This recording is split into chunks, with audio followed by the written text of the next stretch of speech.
Game over.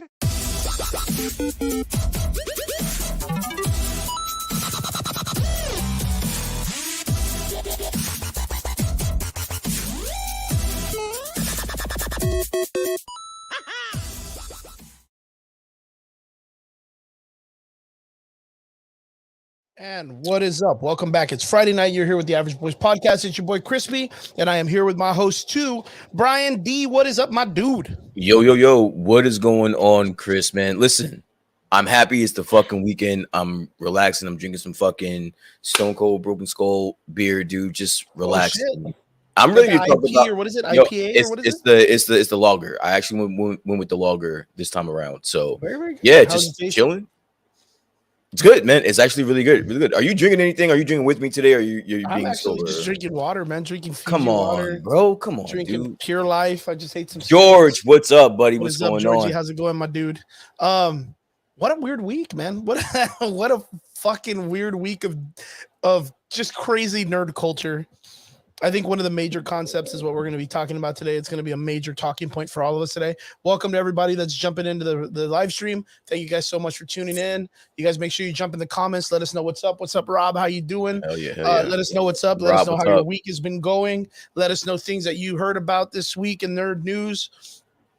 What have you been doing, man? I know that, of course, we're going to be talking about the major concept, the major topic today, which is, of course, everything that's going on with the rivals of Marvel, the DC comic book industry, and all that stuff. But what other stuff have we heard this week?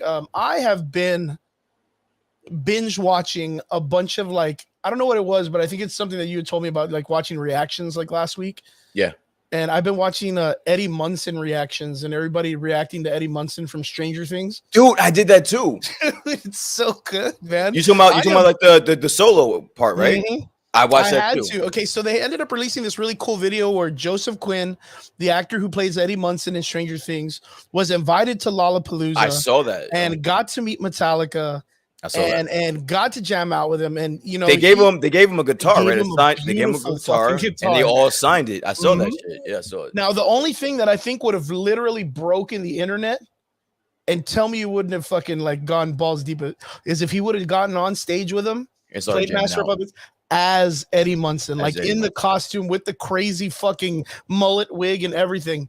But to have Chrissy on stage with him, I don't need Chrissy on stage with him. that would have been good though, I because don't need that's the romance. And then like just the All right, idea. listen. I understand that they were trying to drive home the whole Chrissy thing, but it just didn't strike a chord with me at all. Like No. the connection with them. He was her drug dealer, dude. That was it. Well, I mean, Like there was no really connection with her. that nerd life where you don't get the opportunity to talk to like the badass chick of the school. They did and a then she really just bad. pops up out of nowhere. They did a really bad job explaining that. I understand that's where they were going with that, but as of where I stand, that was just It made her enough drug of an dealer. impact that at the very end, like he played that show specifically in regards to saying like this one's for you, Chrissy. You know what I mean? Like, I there, get it. yeah, like there wasn't a lot of like chemistry, There was but none. just the idea of him like doing the payback, I guess you could say, like setting it up to where she was gonna get hers back. You know what I mean? Yeah. And it was the risk, and it was the sacrifice. I watched. There was a video where they had Uma Thurman's daughter, Joe Keery. I didn't even know that was her Uma Thurman's daughter. Yeah, Yo. dude. I did not know that. That's her and That's- Ethan Hawke's daughter. I did not know that. Yep.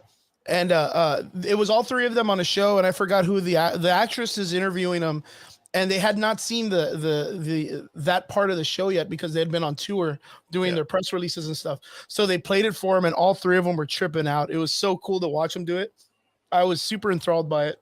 And then I watched a bunch of reactions from YouTubers reacting to it. I don't know why. It's just it helps me validate my emotions when I I'm did watching the these exact things. same thing. And by the way, guys that are listening, we didn't like pre-plan this. Like he just did it on his own and I did it on my Yeah, own. I'm literally just I'm a huge reaction person. Like I love watching reactions. and I don't know what it is. I don't know what it is about it that I just find this weird enjoyment off of like I think it's like what I said. I think it has to deal with the validation of what I'm feeling.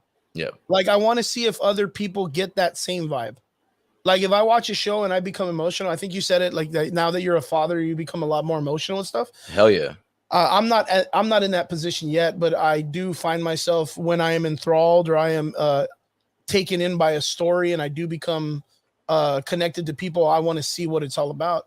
I even went and I think I told you this when we were watching the Kamala Khan series that I went and specifically looked for people of like the teenage genre that were Pakistani that were watching the show and reactioning because I wanted to see what it was that I may be lacking because of my age or my culture, and to see if it really hit. And a lot of those people were very they dug it. So I mean, I thought that show was great too. But yeah, I found myself doing that a lot this week. I had a huge job at work. So a lot of people know this about me. I'm a graphics designer. And this week I had the opportunity to work on probably the biggest sign I've ever worked on before that I've had to put in a computer. It was 508 inches long, which is 45 feet long. It's like an entire wall for a school. And I had to create my own image for the school to kind of like for their school spirit stuff. And I had the opportunity to work on it today. I blasted it out in like 4 hours, surprised everybody at work. And they were just like, how the fuck did you do that? And I'm like, it's because I'm an artist, man. It's what we fucking do. It's what we do. Talk that shit, Chris. Yeah, I'm fucking super confident. And then, of course, still building on my puzzle. Got some stuff going on this week that I'm going to try to help finalize. Had a friend of mine come by and slap some detective work. What's up, Sharpie Muscles? Yo. It's my boy Alex. What's up, boy? Sharpie Muscles. I like that name. That's a fucking great name. Had the opportunity for a friend of mine to come by today and test my navs with the puzzle box. He came by and checked all the questions and the riddles and all that stuff. Took him about 30, 40 minutes for him to solve them. Okay. And that was just one part of the beginning. And I was like, okay, cool. If that took you that long, then the next part of the puzzle will take you a little bit longer. The next part will take you, I mean, it starts to gradually become a little bit more difficult and then it declines a little bit and gets more into the story. But I'm really excited. It looks like I got like 2 more weeks and I should be pretty much complete with everything. Well, I'm happy to hear that, dude. I'm excited for you, dude. Like I'm a big supporter of you. I just said before we even got on the air that you're very creative. And so, man, dude, kill it. I'm trying. I just like to tinker. It's just my brain just likes to wander. So just really quick, we were talking about things that we were watching or whatever. Jeremy is currently watching The Prey. The Predator movie, and I saw that earlier today. I took a nice maybe like hour nap. I woke up and I started watching The Prey, and I know that Rob in the chat has also watched it as well. I watched it today. It was cool. All right, it was cool. The best part of it, and this is where I kind of just say it was cool, because the best part of the movie was just watching all of the cool Predator gadgets and shit that he has. You know what I'm saying? So it was like that was like the best part of the movie. The story, the action hype? The action had some really good highlights. It starts off pretty slow, but then it gradually gets into where it needs to get to. But that, I mean, again, it's a cool movie. It's nothing that I want to write home about, but it's definitely a cool movie. Does it hold its own with the female heroism?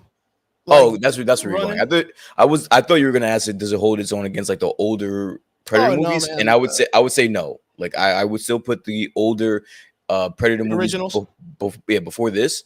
But no, honestly, the heroin aspect of it was pretty cool. It kind of got a little like childish. It's more like it's not to give anything away, no spoilers or anything, but it's more like a trying to prove everyone wrong that I'm worthy of doing the same thing the guys are doing type of okay. type of deal. It's one of those. It's the same. It's the same selling point. It's a little cheesy part, which I mean, it's okay. It's not too bad. I mean, when it's pulled off correctly, it works. But sometimes it can be overused, and sometimes we need a little bit more of that little creativity into like a different writing aspect. It can still kind of be the same. But that's the great thing about Predator, though. It's like you don't have to give too much.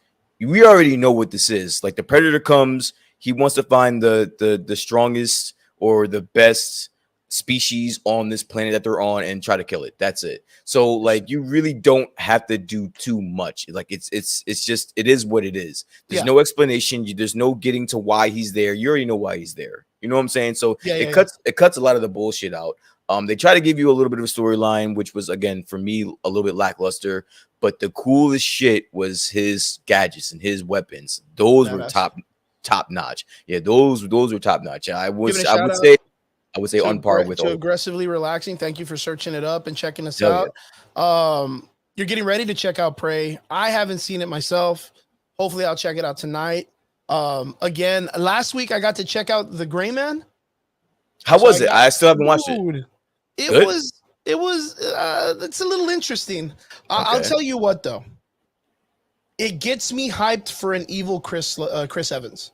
Okay. It gets me hyped for Chris Evans. Because he looks like a dickhead in the previews. Like he looks like a fucking dude. He's douche. hyper dickhead. Yeah. Like but it fits him. The mustache fits him.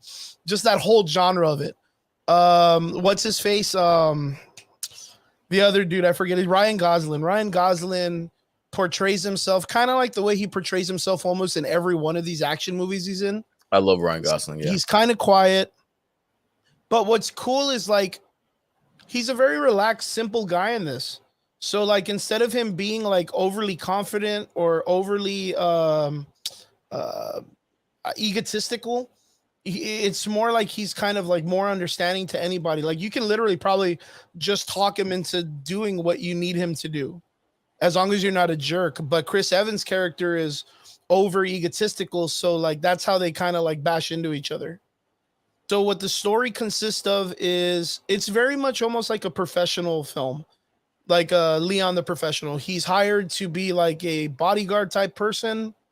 Something goes awry, and he has to go kind of like save the day. But in the process of it too, like he goes on his own personal missions as an agent, kind of like Hitman. And that's how he finds himself in the generic storyline. Then it builds into the whole like more personal matters and stuff. The action's pretty good, but it's nowhere close to what John Wick can pull. It's nowhere close to what John Wick can pull. It's kind of just like that's a high bar though. Like John Wick's a high bar. Like I don't think that's fair. Like I don't think the Russos should be on the same scale as trying to compete with like a John Wick.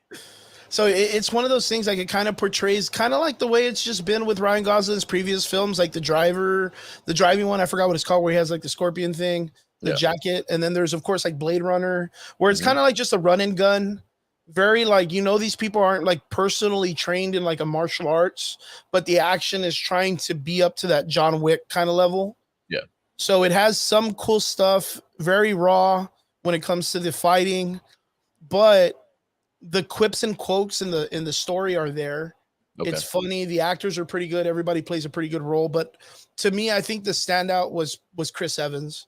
So was this a good, like, let's talk about it from the Russo brothers perspective. Okay. Was this like a good Russo brothers production? Like, was this a good movie that they made? You know what? It does hold up to like the Winter Soldier kind of vibe. But I'm going to say that action and story and character, like driving in the character, was better in Extraction. Okay. So that's kind of like, I'm going to put Extraction a little bit above that, which is probably under the Winter Soldier when it comes to this. But it's still really high up there. Like it's a fun movie. You can get away with it. Okay. Like I kind of feel like it's like a good, like I'm going to like kind of like this, like our podcast. Like I'm going to take a drink. I'm going to buy some pizza, kick back, and I just want to watch something to waste some time. I think it's one of those that you'll put it on and you'll get lost in it a little bit. So Vince Weaver put in the chat Ryan Gosling as Ghost Rider in the MCU. I wouldn't mind that Ryan Gosling is a very funny person. Like he's funny as fuck. So if you wanted the Ghost Rider to have like that that funny sarcasm. almost like a Ryan Reynolds kind of. I can exactly. Yeah. I can kind of see that. If you're not going that route with them, then don't even bother. Absolutely not. I don't know. I think Ryan Gosling could really pull off a really badass Cyclops, because we're gonna need a heavy hitter for the X-Men. Like we're gonna need heavy actors for it. Yeah, and you know how or not. The one thing, and this is what I will give the MCU in the list long of credits that I will give them for. When they do, they are really good at taking lesser known talent and building. Mm-hmm. Like they're perfect at that. So yeah, that's true. I wouldn't mind. Like that's the thing. Gabriel Luna did a really good job as Robbie Reyes, and I think that Ghost Rider, they're kind of pushing him more. Mike Betancourt, shout out to my dude in the comments. He's already back in here. He's jumping into the nerd conversation with us. Yeah, absolutely correct. I think Gabriel Luna brought an amazing Robbie Reyes to Agents of S.H.I.E.L.D. Probably the best variation of Ghost Rider we had seen on screen, comparing it, of course, to the hype Nicolas Cage, dude. But do you think the masses want to see the Robbie Reyes as opposed to the Johnny Blaze? You know what? I don't think the masses. I don't think it really matters anymore. Really? With the way, yeah, because like not a lot of people know each of the story. There's even a third Ghost Rider character, and a lot of people just don't really know the characters. They just know Johnny Blaze is a Ghost Rider who uses a regular motorcycle and he's got spikes on his shoulders. Yeah. Like other than that, there's not really a lot of like depth or delve into the character unless you're like a really big fan. Other than that, people just want to see a dude with a flaming head and something like a badass. Like that's kind of what I feel like it is. But the idea of seeing ease, I kind of feel like you have enough room to do both. Where like you have Robbie Reyes, and just like the original Ghost Rider, when the Rider comes back at the end of his movie, and he's like he's riding a horse next to a dude on a motorcycle. You could do that with Robbie Reyes and Johnny Blaze, and have them both go out and do damage. But the thing is like we know the Johnny Blaze story because he sells his soul to Mephisto. Again, here goes. What is it? A conspiracy theory. Mephisto. He's behind everything. Well, Robbie Reyes gets the Ghost Rider thing a really different way, but then gets Johnny Blaze's blessing later. So I think it's a really, really cool story. I think it's a really more interesting story to bring it. So I don't know. It'd be pretty cool. Then maybe we get like a Nicolas Cage run back, dude. He comes in with the Robbie Reyes. God, that would be so I don't think I need that. Yeah, I don't think I need that. I'm telling you, with the way DC was going, we were eventually going to get the Kevin Smith Superman, dude. Like everybody hashtagging some random shit all the time. And then we're going to get the Tim Burton Batman with the Superman, and it was coming, man. It really was. But we're going to get into the DC talks a little bit later. But going back to that, because that's an interesting question. That's really cool because Vince brings up a really good concept. Ryan Gosling as Ghost Rider. And then you said, would it be cool to bring in the Ghost Rider? And then we said about the X-Men. Mm-hmm. But the thing is they're already going to change the name of the X-Men because they want the inclusivity with the word man out of the word X-Men. So they're just going to call it the Mutants. And then eventually it'll be like Team X, or they'll find hopefully a more creative way to do it. But first, I want to ask just a simple question. Is it by chance, and I don't want to do this in an offensive way, I want people to give me good explanations. Is it enough for us to say X-Men is very gender neutral and it does not allow us to be more exclusive to everybody else? You know what I mean? It's very hard to explain. So I don't really I get the argument. I know what you're trying to say. But I feel like to me, it's such a household name that like the X-Men just kind of defines anybody with the gene. But then again, it deals with the whole, the exclusivity of the gender thing. I just don't think there was ever an issue with it ever. Like, I think if there even in today's society, if I heard there being a group of people saying, stop calling it X-Men, then you should probably change it. But if there was really never a problem with it, I would just keep it personally. To me, it's just one of those things. Like I mean, I grew up just like everybody else reading it, and I was just as much a fan of the female characters as I was a fan of the males. And I never looked at it as the sense of it explaining that X-Man or X-Men literally meant in the sense of like a gender issue. So, And you know what? I would think that if there was a problem with the power dispersion, like the disperse of powers throughout the X-Men, and it not being let's say the women were kind of not as powerful as the men, but some of the most some of the most powerful X-Men were women. So it's like right I don't now, as a matter of fact, in the comic books, the person who rules Mars, and I'm talking about the whole fucking planet, is Storm.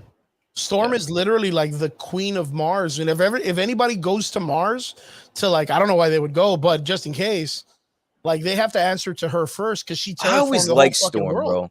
I always like Storm because you know what? Like she would never have like a major arc in any X-Men story or iteration, but she was always the bailout. Like she would always come through in a clutch situation. They used to have this one story, and I can't forget. It's like I forgot the name of the people, but do you remember the cartoon? You remember the cartoon X-Men? You saw it like so. You remember that part where she goes into the sewers and she meets all those like mutants, the Odyssey the underground, the undergrounds, right? Yeah. So she ends up becoming like their leader because she beats their chick that's in charge of them. But that's actually a really big part in the comic books also. But of course, like we have the marriage to T'Challa, the union of both of them in the comics. I don't know how they're going to go across it now because of all the situation that's going on with Black Panther 2. But I hope we get some kind of nod to it because it was something that the Morlocks, there you go. The Morlocks, that's what they were. Yeah, that's it right there, Mike. Good call, man. I really hope that we get some kind of nod. I know that, of course, there's been people talking about like, oh, Storm's going to show up at the funeral scene for T'Challa. She's going to be there. And I'd be like, well, it's kind of like, it would kind of be in bad taste because we were expecting to have that romance fulfill itself in the movies because a lot of people wanted to see that come to fruition. But because of how they're going to run it, it's kind of a little bit harder for them to go through. But hopefully they find a way, man. I still want to see that. I think it's a great story in the comics. It's a really cool romantic love interest for Black Panther in the comics, and I would like to see that come to fruition. So, yeah, Storm's a Omega level mutant. She literally is the god of the storms. And actually, what's really cool is like, she's a Thor in the Thor Corps. She's been one of the only other people to carry the hammer. She's like, even Thor is like, he believes in her as like a god of the storm also. But see, that's my whole point is like some of the strongest and AKA Omega level mutants have been women. Mm-hmm. They've been women. Like, let's not even get on Jean Grey. That's what I'm saying. Let's not get on Jean Grey. And not even to mention that her and Cyclops' daughter, Scarlet Witch, Scarlet Witch. These are Omega. These are like Omega level fucking. Yeah. I mean, even Emma Frost, like some of the strongest. Even the hammer and nail character, like Wolverine, is still like one of the baddest motherfuckers in the comics. And literally, the dude can just heal and stab through anything. Like, that's all he can do. He's just a hammer. He's literally just a fucking butter knife, like a really hot butter knife. Yeah. And he tanks every motherfucker that's in the goddamn comics. Like no chill. And then of course we have everything that came to fruition with the Sword of X or the House of X that just recently came through. They have there are 5 mutants that can literally bring any mutant back to life. Mm-hmm. So there's literally immortality between all the mutants, which has started this whole entire ruckus in the comic books. A lot of people are like, you could have saved my kid. Why is immortality like just for mutants? And it's wild. It's super wild. So yeah, comic books, they're still out there somewhere. Still out there getting some sales. Now that we're on the mutants, we don't have to stay on here longer. But do you think at some point we'll get X-Men v Avengers? Fuck that. Well, I mean, it determines, right? Because I think we will after Secret Wars, but that's going to be like when they revamp the Avengers, when they reboot everybody. Okay. Because all the older actors aren't going to come back at that age. So they're going to revamp. They're going to have a new Iron Man. They're going to have a new Cap, new everybody. They'll just bring in younger actors to play these roles. And then from there, once that's established, I think after Secret Wars is when they're going to canonize and collaborate and consolidate the entire universe with everybody in it correctly. And then they're going to start anew and then do the MCU as it should have been. Now, Alex says that's one of his favorite storylines, the Avengers versus X-Men. But I didn't read it in real time. I actually had to like do like a comic explain later on It's still the same. down the line. Yeah, it works. But it didn't get a lot of like good reviews. Why is Nah, that? it didn't. It's because it was during the whole entire time when they weren't really doing anything with the X-Men. Okay. So like it was the time in the Avengers too. Like it kind of had run its course. Like they weren't really focusing so much on building it. I think if I'm not mistaken, it was around the time during like Civil War II, maybe a little bit before it. So like comic books were already on this weird decline where people just weren't paying attention to them as much because there was already a push to make certain characters bigger and whatnot. So when they did A versus X, they switched all these people. I think the highlight character out of that whole thing probably was AVX, right? Mm-hmm. I can't even think of anybody that was really like a highlight in it. It was That's like, what a lot of people are saying, that yeah, it was like, I can't really- lackluster. But like Because- not saying anything to Alex, I'm pretty sure Nah. I mean, I know what happened. I read the comics explained. It seemed dope, but it just didn't get a lot of buzz. It didn't get a lot of people into it. Yeah, I kind of feel like it was just one of those things like the X-Men have already kind of been used and abused in the story plots. Okay. And for them to fight against the Avengers was literally like House of M all over again. Like that was probably the coolest way to see them all come together in a comic book, was where you had the Avengers literally get together with the X-Men and say, hey, we need to kill this chick. She's wild. Like, and then Magneto was like, bet, dude, like I can't control her, man. I can't just punish her and put her in a room anymore. Yeah. Like She's stronger than me. Yeah. Yeah, it was good. I thought it was cool. Okay. For me, it was one of those things. I think the X-Men versus the Inhumans was an interesting story, but then that fell through also. I think it was just a weird time in comics. That's what I really think it is. I think it was just a time where people weren't just really paying attention to it. I think that was like right on the end of Michael Bencourt. You're probably going to have to tell me if I'm right, but this will be like right at the end of like Siege or Dark Avengers, like in between Siege, Fear Itself, kind of like around those times, and then like right before Civil War II. That's what I'm guessing. Because you have to remember that there was a time where Marvel had sold the rights to the Fox universe for the Avengers or the X-Men, and they weren't able to use the characters. So they had rewritten them to be like completely killed off by Scarlet Witch. There was only like 170 of them left. And they just didn't want to use them. They didn't want to make toys because they had to pay royalties to Fox for them. Yeah. So they were like, yo, we got to cut these guys out for a bit because we don't want to be giving these guys free money and free advertisement. If we're making a series and we're putting toys out, they're going to be like, yo, so where's the toys for Dark Phoenix, the movie? Where are the toys for, and they didn't want to make toys. After X-Men First Class, they stopped making toys. I think Fox had to like outsource to another company to get toys made, and they weren't very good. So it was just one of those things like Marvel was just really awkward the way that they're using the characters. It wasn't until they got the rights back that they were like, boom, House of X, boom, Sword of X, boom. They started making all of these crazy moves to get them. And then they were like, Inhumans, get the fuck out of here. Like, we don't need you, Inhumans. Get the fuck back on the moon. Leave us alone. So it was kind of weird. It was kind of a weird time. Yeah, Michael Bencourt says, after Siege, during Dark Avengers, before Fear Itself. See? And Dark Avengers was a great fucking storyline. Okay. Like Dark Avengers, that's where Norman Osborn takes over the Avengers. He gets the Iron Patriot costume. He brings in Ares to be Thor, brings in Draken, which is Wolverine's son, to be Wolverine, brings in Bullseye to be Hawkeye. Yeah, it's super crazy. It was a good story, and then that went into Siege. That went into Siege. So those were a little bit more of an interesting time in comic books, but the A versus X was kind of like right at the ending of that, and a lot of people weren't in on it. I think there was just like a tiring issue with it. People were just tired of all the comics at the time. So yeah, it is what it is.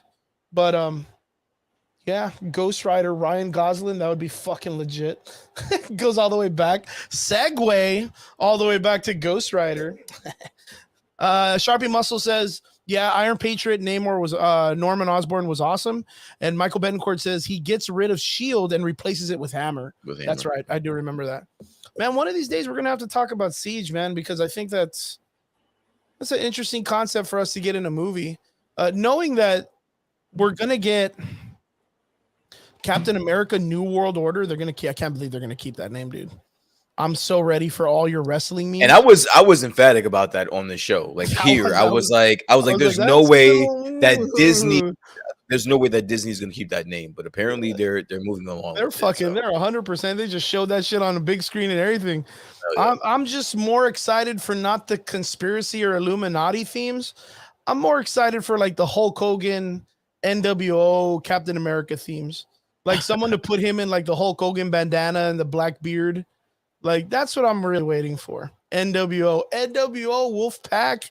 Woo! What did they do? Little rock on signs and shit. I remember some stuff. I remember some stuff. You got it, Chris. Hopefully, it would be fantastic if, in some way, in Captain America: New World Order, Kevin Nash came out in it. We know Kevin Nash is a hobbyist actor. Came out as a villain in The Punisher one time in the old movie. So to get him, maybe, just as a little casual, villain here and there would be kind of nice. He'll give a little bit of the Razor Ramon action, throw a toothpick at someone or something. It'd be pretty cool. I'd be down for that. But let's cut to the chase. Oh, it's time. It's time. I think we're gonna end up talking a lot on here about it. There is some wild things that are going on right now in the nerd world, and it is crazy as hell. So would you like to tell them, the people that are listening, sir, exactly what it is you're talking about? Well, I wanted to ask everyone in the comment section, please raise your hand. Who was excited for the release of Batgirl? Raise your hand, class. Please raise your hand.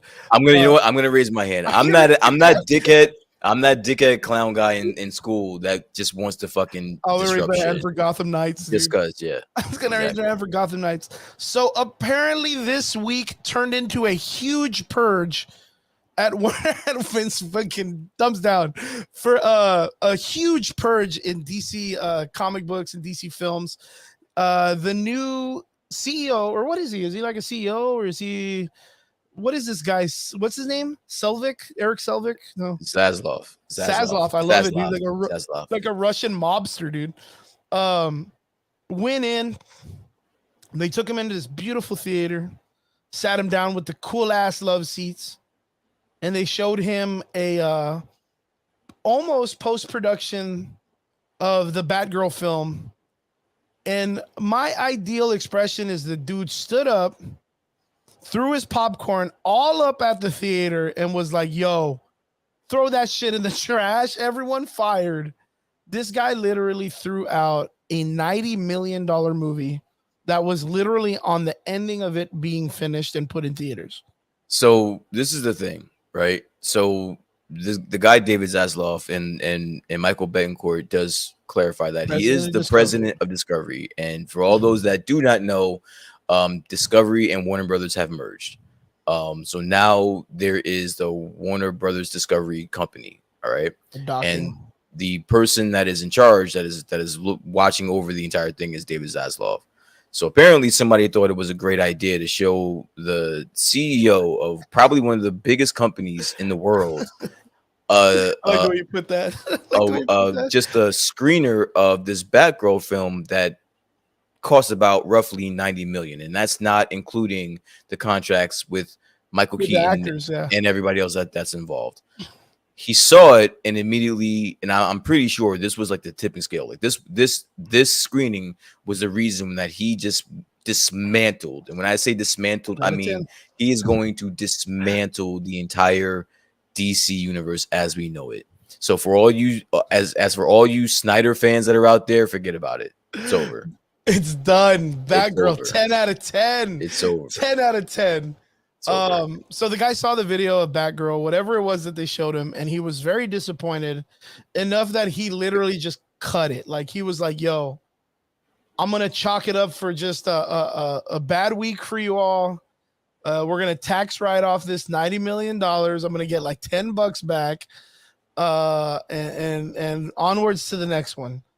And they showed him Gotham Knights, and he literally probably up and He slapped threw up. everyone No, in he the room. threw up. He threw up in his seat, like Yeah, on he just- himself. I wonder what it was like. Like, dude, and then in the chat, I sent you guys the video of Ari going around paintballing everybody. And that's what I wanted from Entourage. And I want to swear to God that that's exactly what it looked like. Like, this guy got shown Batgirl. And I want to say that, like, maybe it was like the presentation. Maybe someone was like, yo, I got this on my Switch. The Rock showed up to show him Batgirl on his Switch from San Diego Comic-Con, right? Or his fucking Game Boy Advanced. And they showed it to him, and he looked at the guy and fucking the table flipped it, and just it just went on just a ravishing rage of like, you're fired, you're fired, you're fired, you're fired. It's okay. So there's all right. There is a lot that's going on. Oh right yeah, now shit. when it comes to just this topic alone. So again, you have David Zaslav that is inheriting this shitstorm of a company called Warner Brothers. Besides their back catalog, they really haven't put out much to get excited for.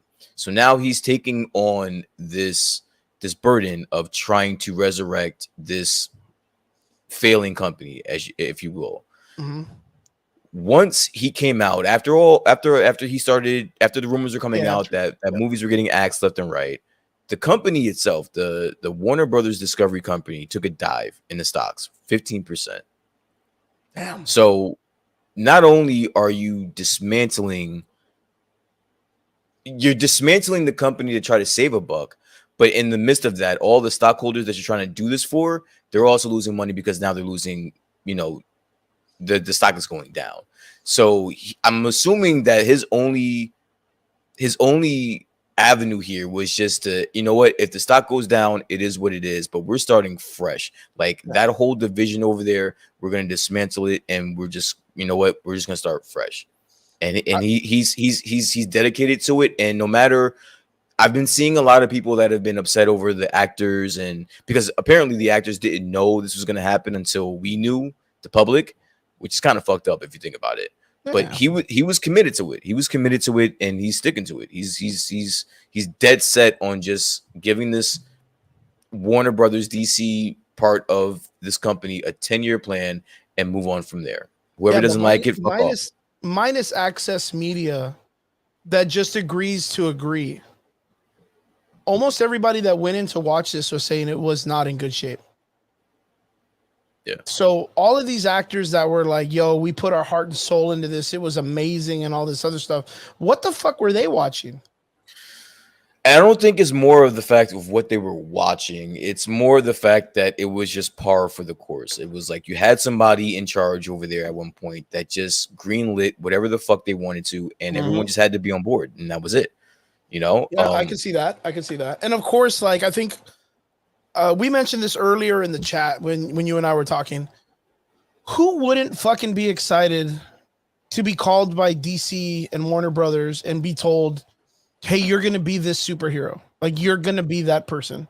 You've won the human lottery, and you're going to be this superhero to mankind. You're going to be the face, like Chris Evans is Captain America. Tony Stark is Iron Man. Henry Cavill is Superman. The Rock will be Black Adam. Fucking Ezra Miller, the cultist, is the Flash. Like, we look at these, Gal Gadot is the most... That's probably one of the saddest things is they're probably going to cut Wonder Woman because they're going to get rid of Snyderverse. And I don't think they're going to find a better Wonder Woman than Gal Gadot. Because she was amazing. Yeah. She was literally, she embodied everything that I thought Wonder Woman could be. The look, the acting, the fighting, the stances, So wait.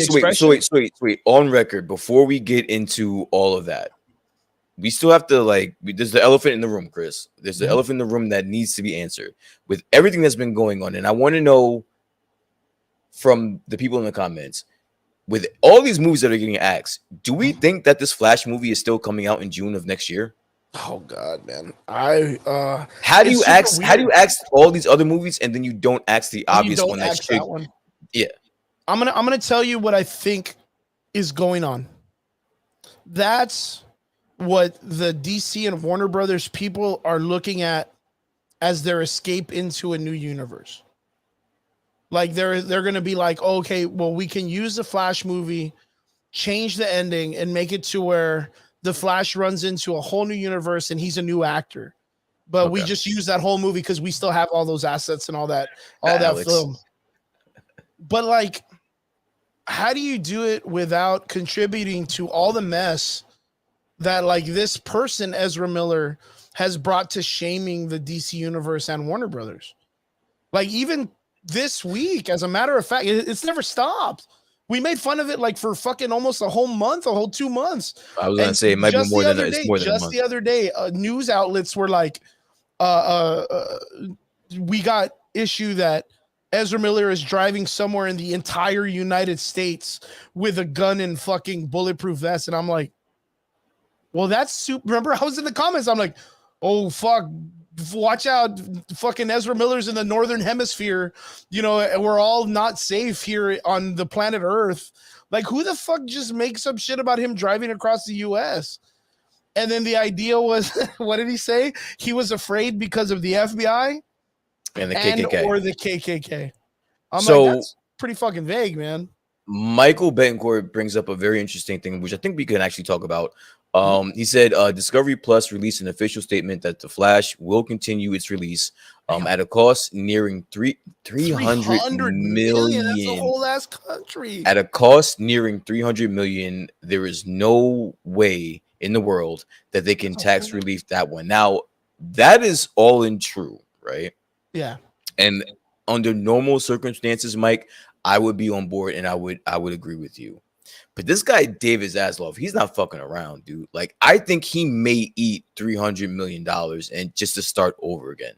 I mean, what was it? Okay, look, this is a legitimate question. What is it going to take?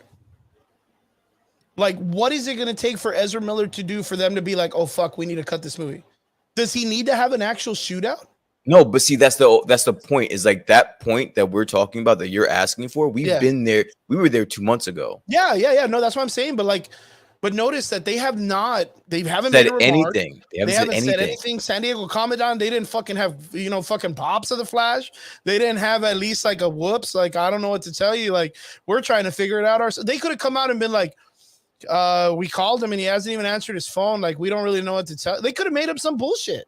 They literally could have given us something and they didn't even say anything. And you know what's even sadder than that? We've been waiting for news for them because there's no way that anyone in the world is like, yo, they should still have this movie with the way Ezra Miller's been in these last couple of months. There's no way. Everyone's like, dude, when are they're gonna fire him? They have to fire him. Everyone. And they fired the Batgirl chick first. And she loved her role and she's doing good. Okay, I was waiting for Alex. I was waiting for Mike to say this. Now, this is I was gonna let you finish your point, and like this is where we're gonna go with this, right? So Mike says, "I'm calling. They drop another couple of million, do reshoots, and the story changes. New Flash actor and a new DCEU." Now, let me ask you a question. If you're David Zaslav, right? You're already 3 million in the hole. 300 million. 300 million in the hole. Yeah. What Mike is propositioning, that's going to cost you so much more money. So much more money, dude. But they have the money, I guess. All right, so then just cut your losses, dude. Yeah, fuck it. That's what I would say. Cut your losses. If you're 300 in a hole, you may have to eat that. Whatever tax relief you can get from that, get it and call it a day. What you're proposing is going to put you even more in the hole. And then if it still sucks and you don't make any money from it, then what? I really think it's a bad thing what DC's doing with the Flash thing right now, because this person is so unhinged. Like, the only thing that's going to be the next thing is he does physical harm to someone in a deadly way. What if this movie Warner sucks, Brothers dude? is going to be connected to that. What if this movie sucks, bro? Like, what if no matter what you do, you don't have the right people involved and you're just not going to make any money from it no matter what happens. Before that even happens, right now, with all the circulation of what's going on with DC and them still not making any effort to address the Flash situation, Ezra Miller, God hope he doesn't do some stupid ass bitch shit like this, walks into like a civilian place and opens fire and shoots a bunch of people. All right, bro. Like, what? No. I know it's like you don't want that to happen, but do you see him not being past that. Where are you going with this? DC needs to cut it just completely and just be Okay. like, we're done. Like, we should have been done with this months ago. We Okay. do not need to be connected to a person this way. Yeah. Like, no, but I my agree. thing is, look at how shit it is that they released everyone from the Batgirl film and then just said it was because they had a shitty movie. But Ezra Miller has still been protected by DC and Warner Brothers, and they kept this shit on the block. Well, I think it's because they don't understand or they don't know exactly what they're going to do with the Flash movie. That's the reason why I presented that question as what everyone else thinks about it, because I don't think they know But what they're going to do yet. With this guy and his actions, who the fuck cares what they're gonna do with that character? Like, it's the guy that's gonna ruin your fucking name. It's past that. Like, whatever damage he could do, I think you're in it for the long haul at this point, because you haven't put out any press releases, you haven't put out anything regarding his actions or whatever. So you're strapping in and hoping for the best. You're hoping that he doesn't do what you're saying that he does. It's, So man, I remember they're in it we for laughed the long about haul. it. We laughed about that him breaking into the people's house because we thought it was like the wildest shit. That to me at that moment in my life was like, wow, that's crazy. I've never heard that shit before. And now it's gotten to the point where there's like child grooming, kids in a barn, him talking shit to some kid on a video that just wanted to take a picture with him. That was my favorite one, by the way. Him calling out the KKK is still my favorite. Him calling out the KKK in the funniest fucking way possible. But then to be like that, the national news is like, hey, this guy's driving around with a gun somewhere in the United States. Like, I think everyone in the United States just needs to be on end. Just be aware that Ezra Miller's out there. Like, it's almost like he's the new boogeyman. Like, it's like, dude, why do I got to be scared to be outside? Like, can you imagine kids are out playing and their mom comes out and be like, yo, I'll come back in at 7 p.m. Ezra Miller might be out. Like, it's wild. With this acquisition between Discovery Plus or just the Discovery brand and Warner Brothers, they can eat $300 million. It's gonna suck. Fucking easy. Yeah. I mean, it's gonna suck, but they can do it. Yeah. I don't suggest them dumping any more money into this. I don't suggest them reshooting a goddamn thing. Scrap it. Just fucking let them go. Let it all go. And just come out and then at that point, if you scrap it, Ezra Miller can do whatever the fuck he wants. If you release, listen, KKK. The release for this movie is in June 23rd, 2023. A whole ass year, man. That's giving him a full year to do some fuck shit to even fuck up your money even more. Yep. Cut it, dude. Do you really think Ezra Miller is gonna stay in a cave somewhere for the next year? This guy has shown you that he is unstable as fuck, and this is the person that you're gonna depend to recoup $300 million from, bro. Can you imagine? Just imagine this. Imagine Ezra Miller processing everything that's going on with DC right now. Like, imagine him knowing. Remember the Snyder Cut? When someone was like, yo, I heard they're gonna cut the Snyder Cut and they're deleting everything. You remember when he tripped out? Yeah. And he was like, that's a lie. It's not going anywhere. It's here for staying. That Snyder Cut's not going anywhere. It's coming back, baby. Like, he took that shit personal. Now here comes this dude and he just wipes out everything. And he's like, we're scrapping all this shit. We're going to redo it all. We're going to make it like DC. It's not, or like Marvel or whatever the fuck. Like, we're going to do some shit and we're cutting all this crap. I guarantee he's going to feel the heat and he's going to be like, dude, I'll retaliate. Show me what's up. Like, I'll call out the KKK. I don't give a fuck. Like, I'll call out this dude. Like, you know, to me, it's one of those things. Like, he is too volatile. He's too far gone to give him the opportunity to represent your name. Yeah. Like, cut him. Like, cut him and that time was months ago, by the way. Yeah. Well, like, that's not a while back, man. That's not like right now. That was months ago. And Mike brings up another good point. That you and I had talked about in pre-production and we talked about in our group chat. I feel really bad for Michael Keaton, bro. His next couple of years were slated.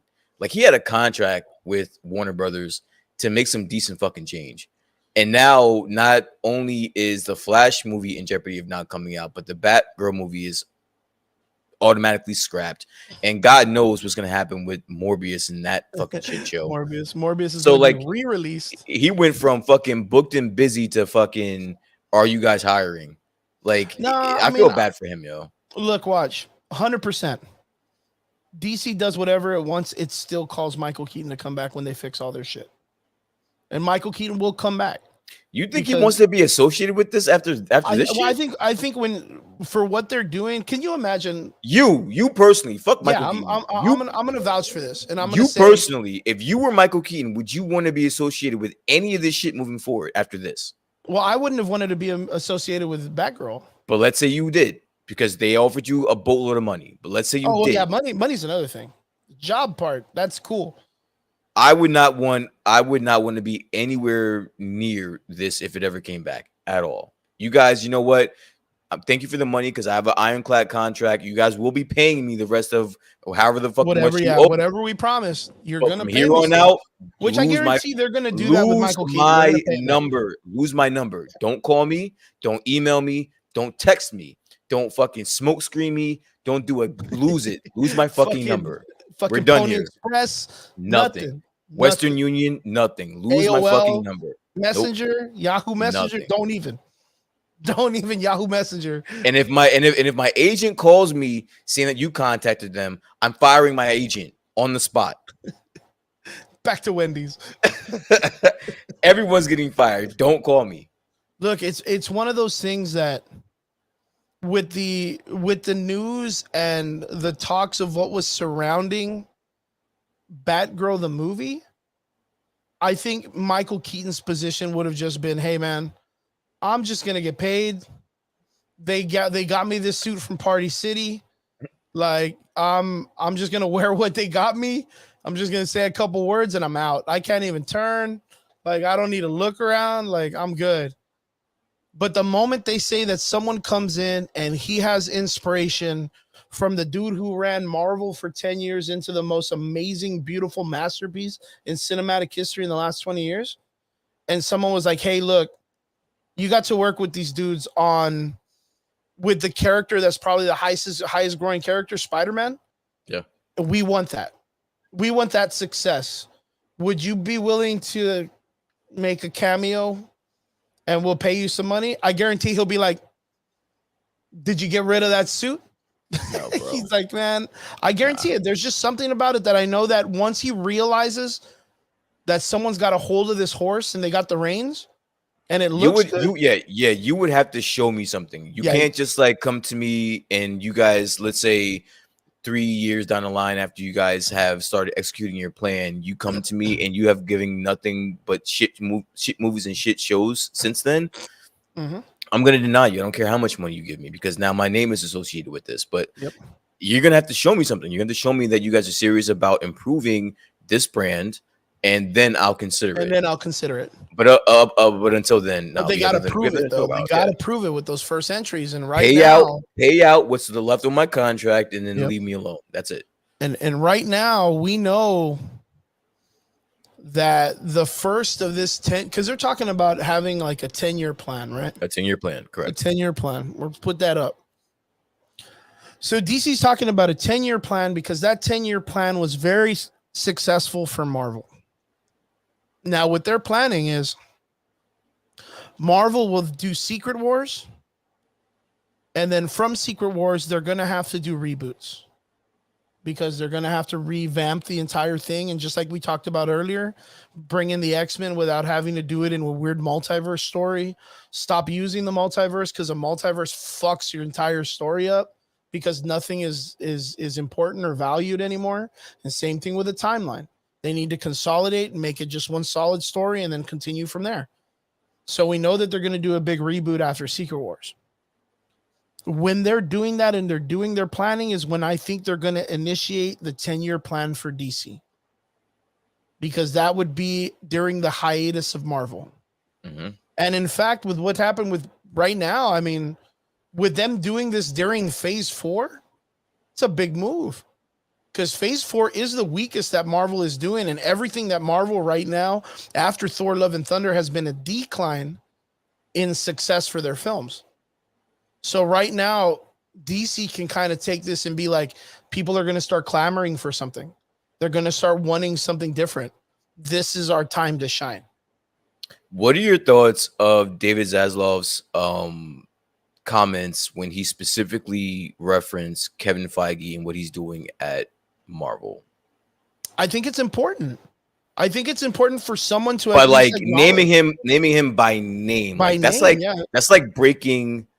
That's like breaking, that's like breaking kayfabe. That's being meta, dude. Yeah. So all my wrestling fans out there, Rob, if he's still in the chat, that's like breaking kayfabe at that point. That's like acknowledging something that should not be acknowledged in that franchise or through that person. He specifically named Kevin Feige as the pedestal, which we all know, but like the competition has acknowledged him as the pedestal.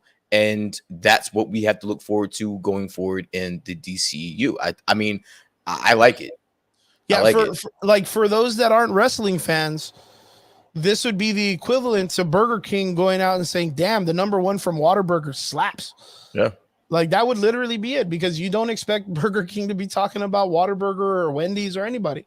Yeah. This is what it is. To have someone in DC acknowledge the success of the Marvel universe and say, we want that.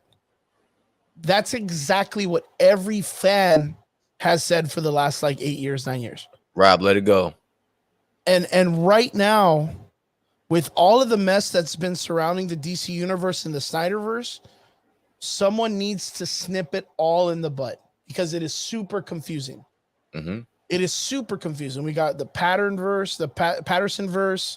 We got the Joaquin Phoenix Joker verse. We got the Snyder verse. We got the Shazam verse. We got we got everything. And it's a mess, because no one knows what's important and what's not. Yeah. But it's the X factor. And I'm sorry to cut you off. It's the X factor. And this is the one thing that I've always liked about Kevin Feige. And it's the fact that he is a fan of this shit. He gets it. He loves his stuff. He gets it. And that's something that the DC or the Warner Brothers, they never had. They never even tried to duplicate it until now. Like, Kevin Feige is a fan of this shit. Like, he will go to war over this shit. And I love, and you can see it. You can see in the quality of the movies that we get and why there's such a gap between the DCU and the Marvel unit and the MCU.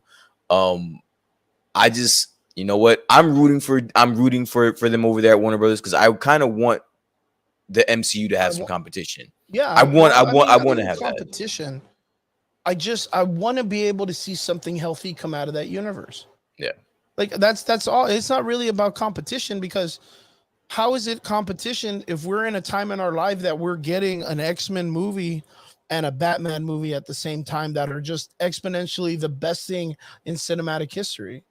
Because right now people wait religiously for Marvel to release a film, and then they don't go to the theaters. Like right now, it's just specifically that people are waiting for superhero films. Like, yes, I'm not saying that people don't go to theaters and watch random movies. No, I'm not saying that. But I'm saying that these are the most anticipated movies for everyday civilian people. They know when Marvel releases a film.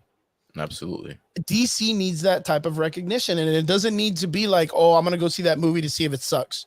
It doesn't need to be with that mentality to have. Like, they need something healthy and just straight. Right now, Hollywood, the directors, the great old directors of Hollywood right now have literally put their foot down and said, oh, superhero movies will always just be for kids. They're not cinematic. They're not anything great. That's just salty. And Marvel that's them being salty. Heat, and none of their movies make money like the Marvel movies. Yeah, that's them being salty because they because they're not making as much money as the Marvel movies. Mm-hmm. That's just them being salty. Rob and Vince, I would love for Henry Cavill and Ben Affleck to stay. And that's what I wanted to bring up too. It's like, but David Zaslav, he's not fucking, like, I don't think you guys understand, like, just from the movies he's made in the last week, he's getting rid of all of them. They're all gone. Like, that's just done. So it's over. Is it? Do you feel it? Because I feel it. I feel the loss that Henry Cavill was the dude. No, he honestly, Henry Cavill is my favorite Superman. That's straight. Like, Like He's my favorite Superman of all time. Like that was my Superman. We allowed them to bastardize whatever it was that they created, and they lost like their golden bullet, dude. Like I think Henry Cavill, hands down, is the best thing that ever happened to the DC universe. They should have paid him. They should have paid the man.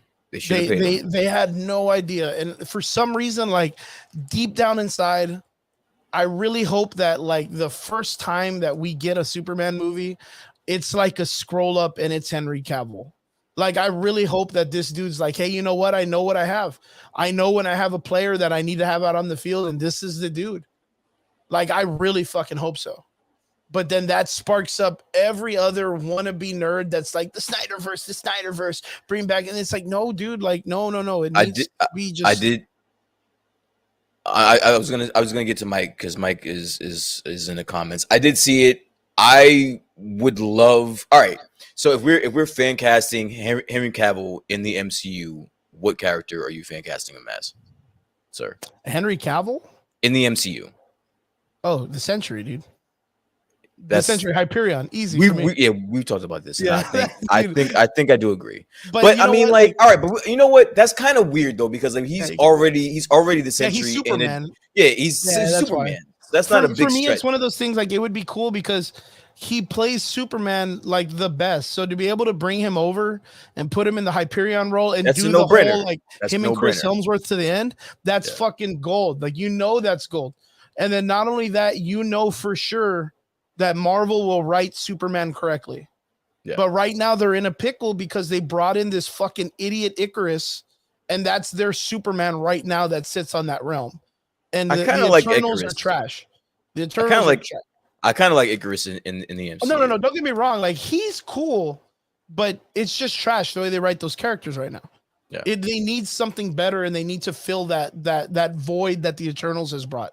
Because if there's one thing that I feel that's fucking weird, is there's a giant ass creature that came out of the planet Earth in the sea, and we've had 2 movies since that have not even mentioned that there's a giant fucking head and hand coming out of the ocean.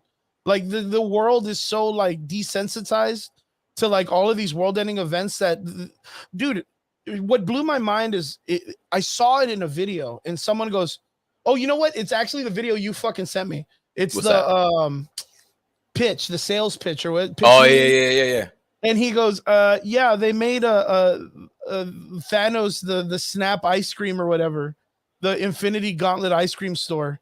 And the guy's like, "Oh, that's cool." And he goes, "Well, not very, because it's about a world-ending event, a universe-ending. That's like them making like a I don't know, like a fucking coronavirus burritos or something. Like it doesn't make sense for them to make it into some slapstick comedy thing." Mm-hmm. But there it is in the center of Asgard, infinity cones. Yeah, there you go, infinity cones. But ice cream makes everything better. I feel safe in speaking for you, Chris. We agree with you as well, Juan. Yeah, absolutely. Straight up. There we go. What's up, Lemon? How you doing, my dude? He says, "I'm late to this, but I think Warner Brothers should nuke the whole shit and start over." That's kind of what I feel like's going on, but that's what they're doing. Yeah, but they are keeping a couple of these things right now for sure. Which for sure the first 2 parts are going to be Black Adam and Shazam 2. So we know that for sure right now. The Rock just released a tweet not too long ago that says the movie's still being released, so he hasn't been cut, and he's excited because the Rock is to have a job because they ain't gonna hire him for another Skyscraper 2 or whatever. But we can literally just say that this is the movie The Rock featuring Black Adam, the actor. Yeah, I think it's safe to say if the trailer was shown at Comic-Con, you're going to be released. I mean, the movie is going to be released. Anything else is up in the air, I feel. And you know what? Like, now that I mentioned it, I think we talked about this a little bit last week. I think it was a smart move for the director to not associate himself with the Snyderverse characters that much. By just little Easter eggs, by talking and not really having anybody show up in his movies, it allows them to be like, hey, we can wipe the whole universe and keep these 2 guys because they're not associated with that Snyderverse shit at all. That's true. You know what? It was a smart move. And I know that I talked about it last week where I said, like, but they showed the Henry Cavill Superman. But a lot of people forgot that as a. But as did an they Easter egg. really? Did they Yeah, you really see, like that's the show thing. it? They cut it off at the face, so they really didn't But show did it. they really? The suit. I mean, you'd have to be very technical about it, but they still didn't get Henry Cavill to come on the spot and dress up. So Because they they did it wouldn't just pay, as a little like pay hint. the man. Pay him. the man, dude. Pay the man. I think it's a huge mistake for them not to bring Henry Cavill in.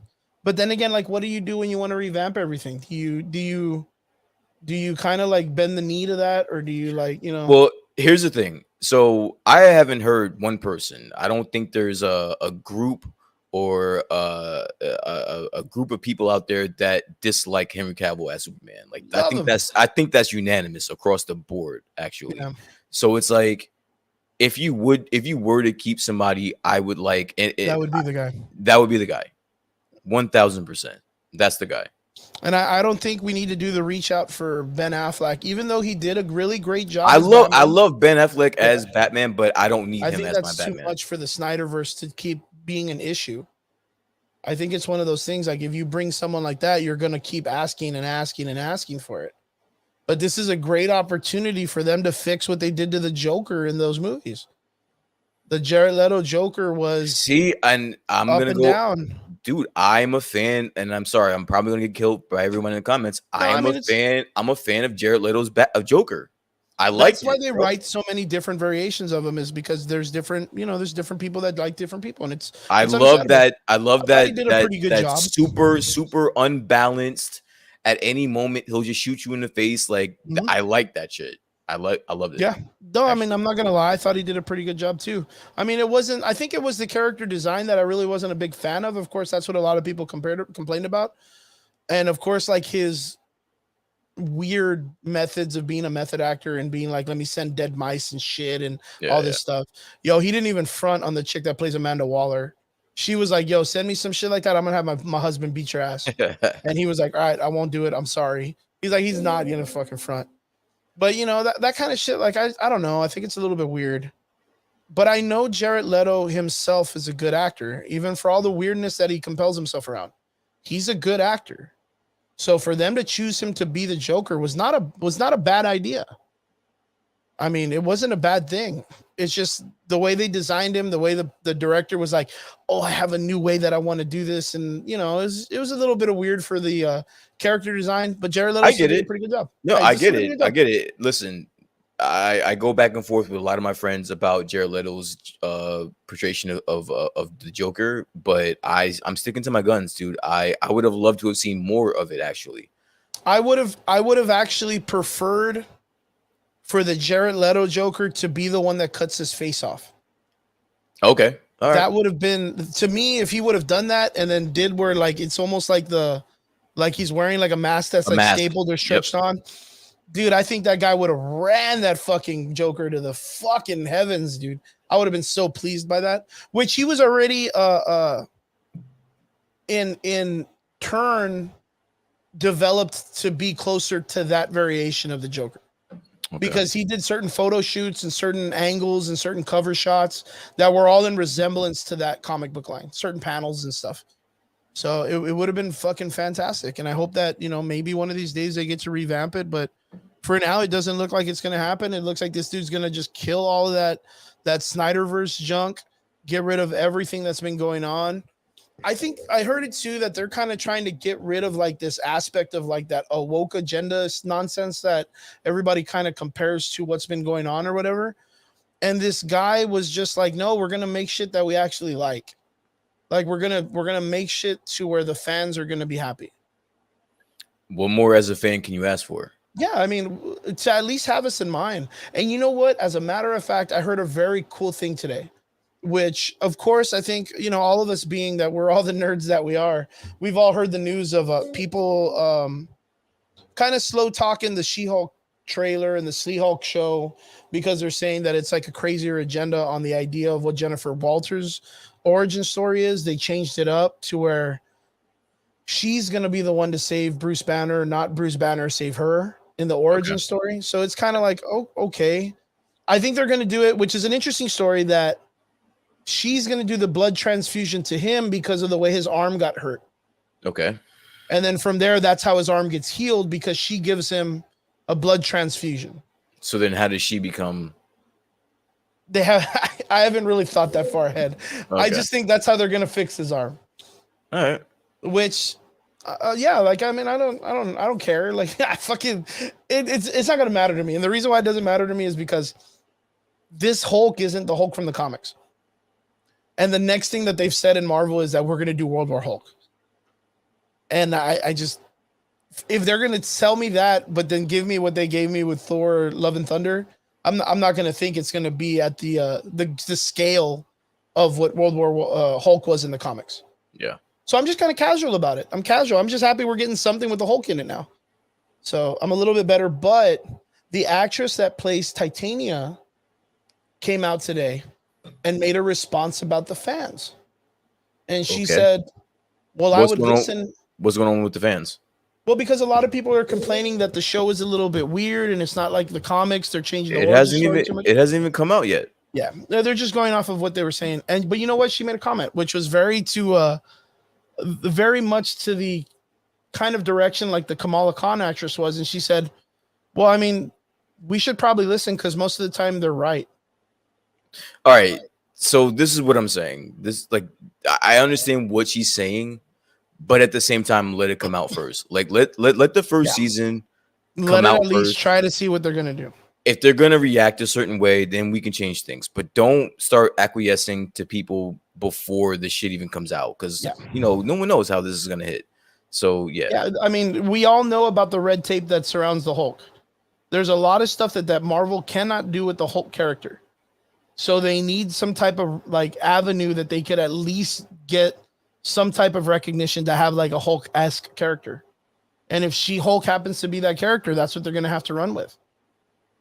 So it is what it is. I mean, Universal's just not playing by the rules. So we just got to see where it's at. I'm going to watch the show. I think it's all right. I mean, I'm just a fan of the Hulk in general. I'm not really looking for something like a Shakespearean play. I just know they're going to beat some shit up, and I hope she throws a car at someone.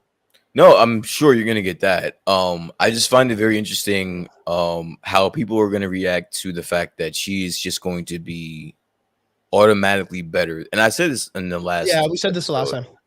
She's just going to be automatically better and more agile than the Hulk. I don't see how that works, but I'm up for it. I'm up for it. Well, what I would simply say is, just because you're better at being a Hulk because you're in better control, does that make you a good Hulk? Or was that a thing? Like, was that a thing in the comics that she was just like? Well, she was a lot more calmer and she could control her powers better because she was more in control. Okay. So think of it that way. Like, yes, she can automatically do this stuff because she's more like free-spirited and open-minded and the young essence and all this stuff, where Bruce Banner had to learn to control all of these things. Rob, you have to relax, bro. You have to calm down, brother. He's still going on about the She-Hulk character. My thing is, like, it's cool like that she's got all this sense and people are like, oh, she's automatically better, but that doesn't make you an interesting Hulk. Just because you can do that just makes you a really strong green person. The Hulk that we're waiting for is the one that loses fucking control and starts beating the shit out of Captain America and Iron Man and just starts beating the shit out of anything that moves. That's going to be the Bruce Banner we need to have one day. Once we get that, we're going to realize, like, oh shit, like, man, they were really holding out on the Hulk, man. And it's not the part of him being in control. But they can't. I mean, I understand that, but they can't do but so. They have the handcuffs on them. They can't really do but so much with the Hulk. Yeah, they can't do what they want to. I think that if Bruce Banner was under the MCU's umbrella, they would have already. They would have already. I mean, we understand the red tape, and that's where I think it is. But like, I heard that argument last week where a lot of people were like, oh, look at her. She's already way stronger than him. And look, she's using his powers and all this stuff because she's going to be better than him. And that wasn't weird to you? That wasn't weird to you? Not really. Not really, because of the fact that, no, it wasn't weird to me. He's trying to train her and she's better at the training than he is. Well, the thing is Jennifer Walters literally just goes through a car accident and she had a career as a lawyer and all this other stuff. Bruce Banner was like an abused child and has like all of these like social like problems with him and anxiety and all these issues with anger issues and all this stuff because of the trauma he experienced as a child. Jennifer never went through that stuff. She doesn't get that until recent comic books after Civil War II. I don't mind her being more powerful than the Hulk. I don't mind it, but at least let that build. Like, you know what I'm saying? Like, well, let me ask you in something. The story, if you were going to put the Hulk that came out in Age of Ultron, the one that started destroying and fighting Hulkbuster, yeah. If you were going to pit that Hulk up against the She-Hulk in the trailers, or against Professor Hulk from Infinity War, who do you think would win? Honestly, we really didn't get much fighting from Professor Hulk. So yeah, he was in control. Because he was like, I don't have to fight. I can just outsmart him. Listen, the Hulk I got in Ultron would probably tank a lot of the superheroes in the MCU.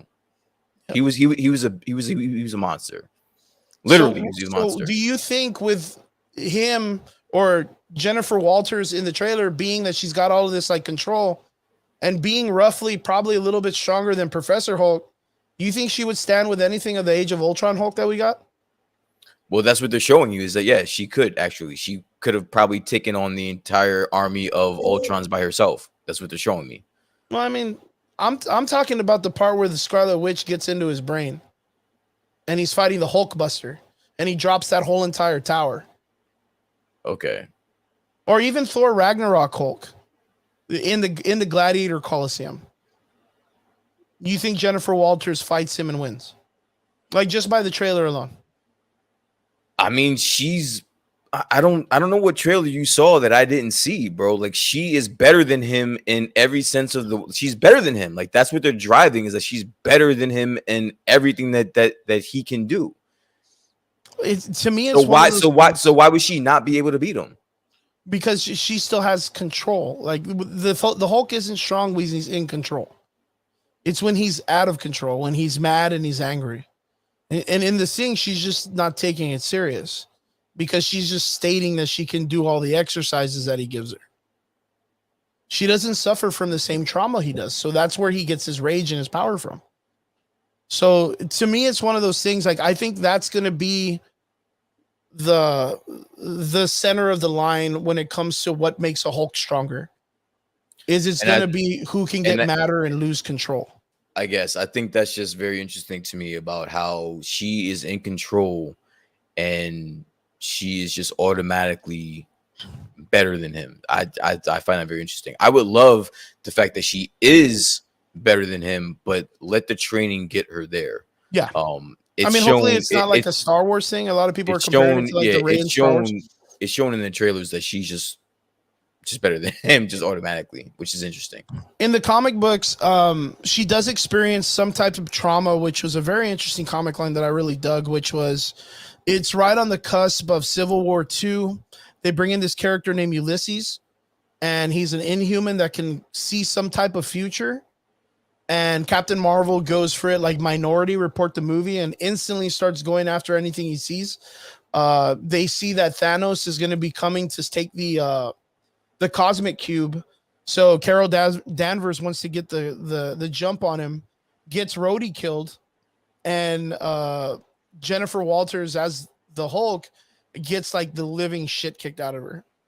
And they end up writing her character like almost like a victim of like abuse, like a sexual abuse or like domestic abuse after that, where like she doesn't know like her power almost makes her feel, I don't know. It's super weird. Like, it's just a very interesting way they wrote her character.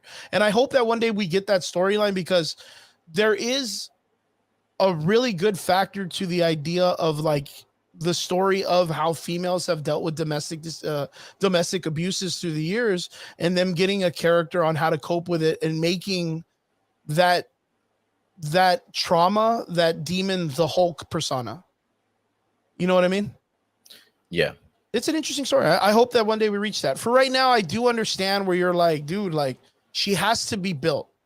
She has to be built up. She can't just automatically jump in there and be like, "Yo, what the I'm fuck is better the than all point? What 10 the fuck years." is what is the point of there being an origin show or whatever if you're not building it up and she's already there? You could have just threw her into a fucking Avengers movie and called it a day. Yeah. I mean, but then again, it's like look at the way they did it with the Miss Marvel show. She instantly like knew how to use the bangles, and then she had like a small entourage or No, montage. she had training. Yeah, she had She training. I ended doing mean, like a small montage in an episode, and then she was a little bit better at it. So maybe we get something like that, and maybe going back to this 10-year plan, which is the topic here. Yeah. Jeremy does ask. He does bring up a good point here. So I did bring up the point that David Zaslav said that, and he did mention Kevin Feige by name, that is the benchmark of where he sees the DCEU going in the future.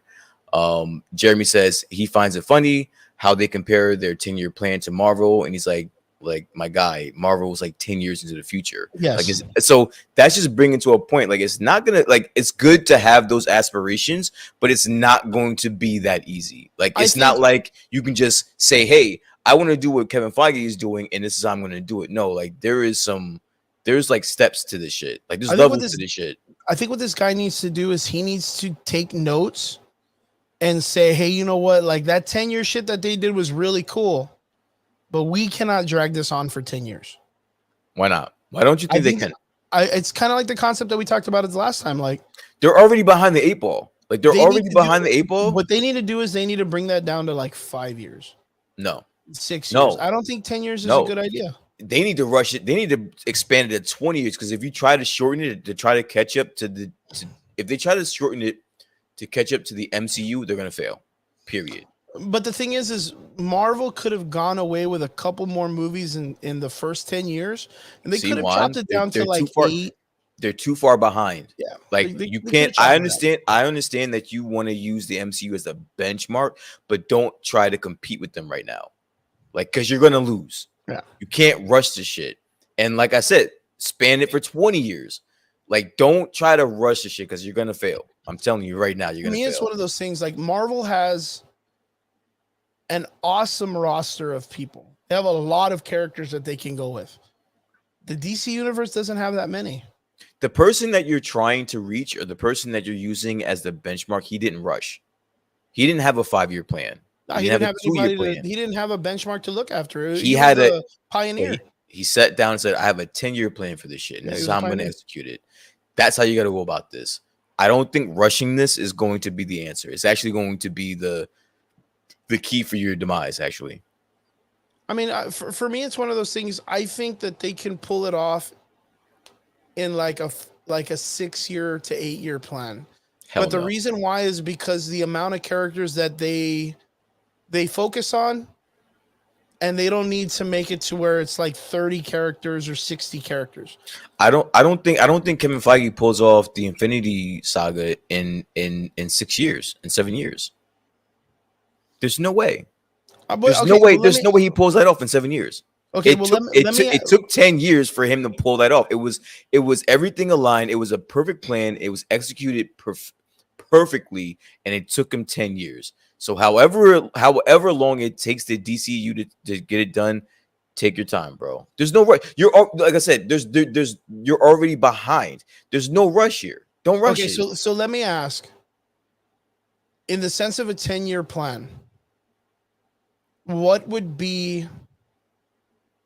I mean, I can only think of one. I think they're crazy for even putting a cap on 10 years. But go ahead with your question. Yeah. What would be the all ending story? Like, I mean, not the all ending story, but what would be the big arc that we're going for? Would it be like an Infinity Crisis where it's just another bunch of multiverses thrown together? Would it be the Dark Side Anti-Monitor War?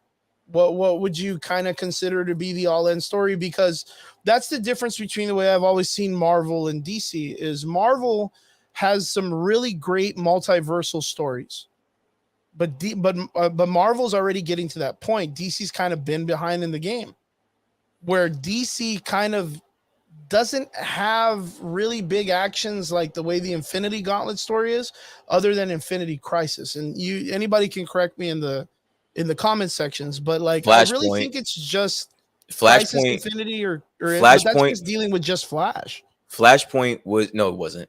Flashpoint is a huge storyline that doesn't just it deals with everybody. Honestly, Flash is kind of like the least characters that it builds on in the Flashpoint.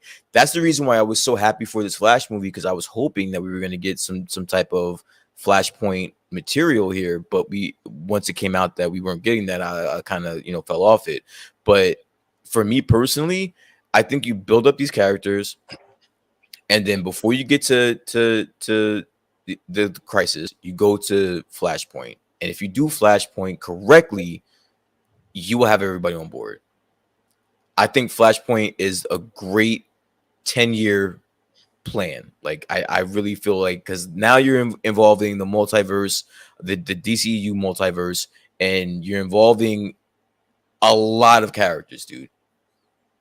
But you're talking about bringing together like a whole multiverse again. Well, yeah, that's where you're headed, because that's where the DCU is. It's a multiverse. And you're saying that you want the Flashpoint to be the kind of like one of them, like just just a regular story in it, or just the same thing as the Infinity Saga. That can be like the Flashpoint can lead. You can lead up to the Flashpoint, which is a version of the MCU's Infinity Saga. It's just the first saga or first couple of phases rolled into one. Easy. And that and the Flashpoint is involving everyone in the DCU. I mean, it does. It involves everyone. Yeah, it does. But that's the same thing I could say about like the Dark Knight Metal. But that's all right. I guess you're right. I guess we're basically saying the same thing at this point. Yeah, because you have to remember that those are arcs usually dedicated to the individual character that of course has ramifications throughout the entire universe, but that kind of like only specifically works like with Flashpoint Paradox, and it works with the Flash and his story and his building of the story, because his rogue gallery is kind of small also. Yeah, it's very niche to like his certain characters. But then again, the Flashpoint Paradox builds more into them introducing the Watchmen into the DC universe. It builds a lot of people. Yeah. It builds a lot of it's so rich with just different aspects of characters that we've already known. I'm a fan of a lot of people don't like the Flashpoint Paradox. I like it. Everybody loves the Flashpoint Paradox, man. No, I've actually seen a lot of people don't like it. Well, the TV the animated show, a lot of people are kind of like, they think it's kind of like watered down compared to what the comic book was. Because the comic book, of course, I mean, but then again, we've talked about this before, where the stories in the comics are so much more fleshed out than being able to do it like in an hour and a half.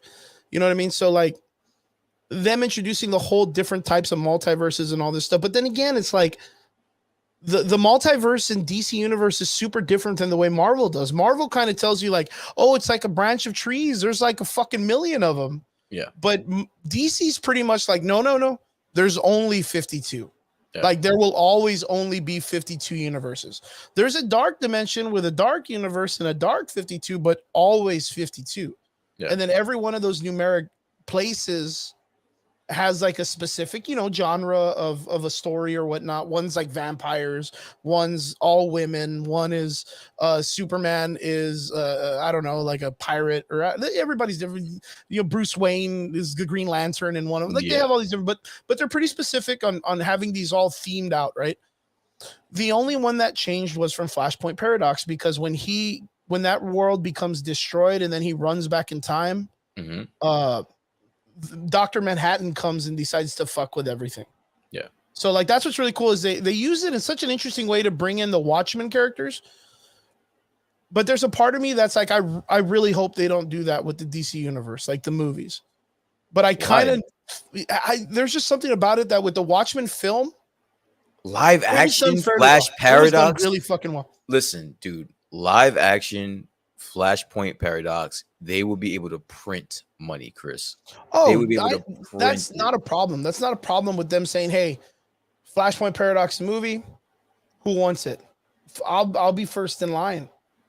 I'll be one of those dudes that's right there alongside with you, fighting for it to be put." But and if you guys haven't noticed, that is my favorite, one of my favorite DC arcs, by the way. Like Yeah. I'm a huge fan of the Flashpoint paradox. And it's cool. They introduced Thomas Wayne, Batman's mom, who ends up becoming the Joker of that universe, Yeah. who works alongside with Harley Quinn, who's Yo-Yo in that one. Like, there's a bunch of them. You know, you have a Cyborg who ends up being like almost like the Batman of that universe. You have Batman, who's this like super dick surgeon who's just an asshole, just kills everybody. He's like the Punisher. It's super good. And then you have Superman, who was this guy that just got caught by the government, put in like a rat hole for like a bunch of years, and for a bunch of fucking years. Just and barely a right lab now. rat, As a matter of fact, in the comic books, they're barely fleshing out the rest of the story right now of the Flashpoint paradox, because that universe came back.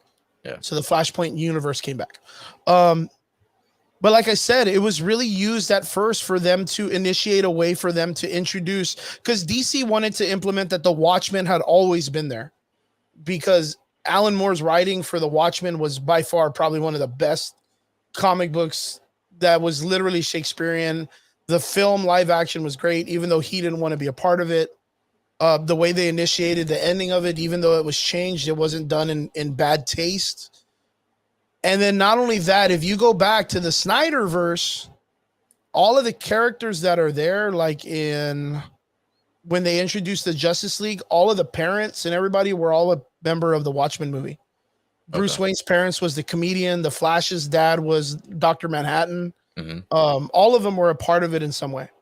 So they were bringing back literally, and that was super crazy because you knew that they were going to do Flashpoint Paradox, because Batman's mom and dad, one of them was Negan and the other one was fucking Daryl's, or what's that dude's name? I really wanted Maggie? what's his name, Jeffrey Dean Morgan, to come back as Thomas Wayne. I would have been. Well, that's the thing. That's why I told you they're going to use Flashpoint Paradox. That's why they chose to have him as the dad, because he's one to come back. And the chick that hates him in The Walking Dead was the mom. Yeah. So Maggie, right? She was going to be the Joker. You knew she was going to be the Joker mother. She would have been fantastic too. She plays an awesome crazy person in The Walking Dead. So I mean, it was all there. It was all planned out. You knew they wanted to do some shit. They wouldn't be choosing extra people like that to be in a role for 5 seconds. And that's what I originally heard. Like, that's the reason why I was so, and I said it episodes ago when we were first talking about the Flash movie, is because I was hearing they were going to start taking things and start pulling from the Flashpoint paradox, and they were going to have Jeffrey Dean Morgan as Thomas Wayne, which I think they probably still could. I was on board with it, and then they scrapped it, and we're going to get whatever the fuck we get. So I'm still excited for whatever it is they're going to do. I mean, the guy seems to have a great understanding of what needs to be done. Yeah. I mean, we all know the mess that DC's been doing the last several years with all its films. I mean, fuck, I was not excited when Lady Gaga released the image for the Joker Part 2. Well, you wouldn't anyway, because you're a hater for the Joker movie anyway, bro. So you're just a hater. I think they should have just called it Arthur. I still will vouch for that till the day I die. My greatest scene, and the only part that was the Joker in that film, was when he's with the little guy and he plays the prank on him about locking the door that he can't reach the lock. No, I mean, if we were gonna talk about the traditional Joker, I think the only scene. No, you're right. The one where the little guy and he's trying to get, because he planned that shit. He locked that door. But there is a better scene. It's at the end of the movie when he's in the cop car and he gets out and everyone's praising him and shit. Like, that was Joker-ish. Like, that was very Joker-ish. Yeah, I mean, I get it. For me, the only thing that really played off as a Joker was that part, because that was like a fucking huge, crazy prank to play on someone. It was fucked up. That was fucking like, he thought he was gonna kill that fucking dude. And then he kisses him on the head and he's like, "You're the only one that was nice to me." That was fucked up. And then he lets him try to unlock the door. And he can't because he's short. He can't. And he has to turn around. He has to turn around and be like, "Can you help me open the door?" He's got to help him open the door. You're like, dude, he's dead. He's fucking dead, dude. And then he opens the door and lets him out. Opens the door, fucking lets him out. That to me was like, that was 100% the Joker. That was the only part to me that felt like the Joker. Like, other than that, I get the cusp of it, but they could have just called it Arthur and gave us like the idea that it could be, that this is like a telling of someone that could have been the Joker. Is it though? Maybe. I don't know. Is it? I don't know. But then for them to be like, yo, we're gonna make a part 2 and it's all a musical, I'm 100% checked out. I'm 100% checked out if it's a fucking musical. Yeah, I don't know if I'm gonna be on. Listen, I love the first Joker, the Joker movie. Joker movie. But if you're gonna make it I'm not a musical guy. Like I don't like musicals. I'm not a big Broadway guy. Like if you twist my arm, I'll go to a Broadway show. And you know what's I what's don't really want to crazy? go see that in a movie at all. I am going to flip the script on this one and say, I think it's very admirable that this guy's like, hey, you know what? I'm going to do something completely different. I'm going to make the Joker movie, but I'm going to make it a musical. Fuck it. Not on my watch, bro. Not And on my watch. who else out of all the characters in comic book history would be the only dude that you would think would be crazy enough that would be thinking that his life is a musical? I guess the Joker would be that guy. I'm saying that now, and then watch the reviews come out, and it's fucking Yeah, and great. it's Now the I'm gonna go. fucking I'm gonna best go thing watch like it anyway, Q-tip right? and Yeah, shit. exactly, right. Yeah, I don't know, but yeah, that movie's gonna be coming out. I think like on 2024 or some shit, and yeah. So I'm looking Batgirl up gets right the now. axe. Yeah. Now they have a 10-year plan. What are we looking forward to? When does this all start? I'm thinking. Well, I'm not sure which one comes first, whether it's Black Adam or Shazam, but I'm assuming right after one of those. No, I'm sorry. I'm pretty sure they're still gonna come out with Aquaman 2 as well. There were leaks about Ben Affleck being involved. So I wholeheartedly think this is going to be our final send off to Ben Affleck as Batman. And then after that, all bets are off. Okay. We'll get the revamp, the reconstruction, if you will, of the DCU right after Aquaman 2. Are you believing all the hype that's coming out of like all these media stations that there's so many disappointed people with them canceling the Batman film or the Batgirl film? I can't believe it because even when the announcement that Batgirl was being made and she was going to be the Batman of the DCU moving forward, and they were throwing in the bonus of Michael Keaton, there still wasn't a big buzz over it. So you can't tell me that something with that should deserve a buzz, it didn't. And now that it's not being made, that now there's an uproar over it. Because like literally, who was looking forward to this movie? Nobody. Yeah, that's kind of like the craziest thing to me is how much of like, I mean, you saw the shitstorm that I was commenting all over the place on social media this past week. Just what's the 10-year Juan? What's the 10-year plan? Don't die. I love it. Don't get axed and shit by this dude. I love it. I was 100% on all these websites and just giving them thumbs up when they were like, "Oh no, Batgirl got canceled." I'm like, "Hey, good job!" Like, "Hey, good job, man." Like, oh, this girl thinks that she should come back in the Marvel universe. Hey, I want to come back in the Marvel universe. Fuck, get me on there too. Fuck it, I want a job. I want to work on Marvel. I don't know, man. Like, there's some really weird shit going around in the media where they're over here like talking about. There's a lot of people disappointed. There's now a new hashtag that's Bad Girl Forever or something like that. There's a restore the Bad Girl movie, and I don't know. I really just don't believe the hype in this. I really just don't believe the hype. Yeah, no one was asking for a Batgirl movie. No one was asking for most of the things that were in production. No one was asking for. So I don't think there's going to be. I mean, there is.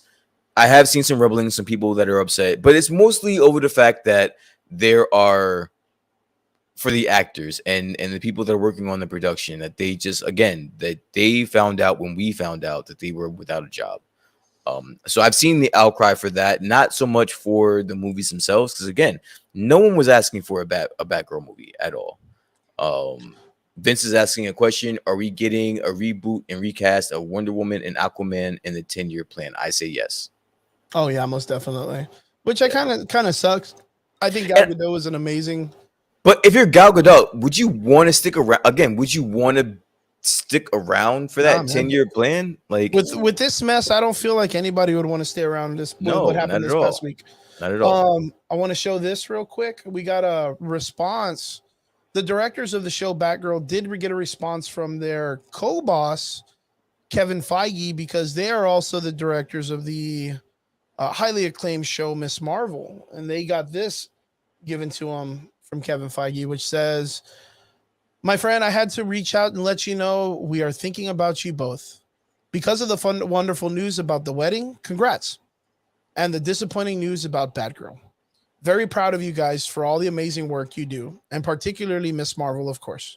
Can't wait to see what is next for you. Hope to see you soon. Sent by Kevin Feige and his iPhone. That's the reason why Kevin Feige is the man. Yeah, we all kind of feel for this, right? They did a pretty good job with the Kamala Khan story and the Miss Marvel show. I really don't know what to expect with the Batgirl show, bro.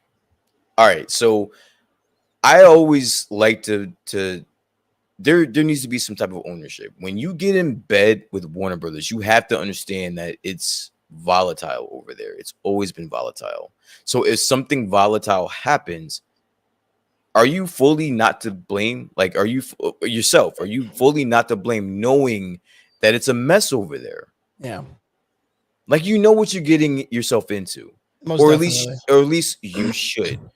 If you have an agent that's worth a damn, they're gonna be the ones to tell you what you're getting yourself into. Yep. So if the shit hits the fan and you're left holding the bag, then you have to have a little bit of ownership on yourself. Like that was, you know what I'm saying?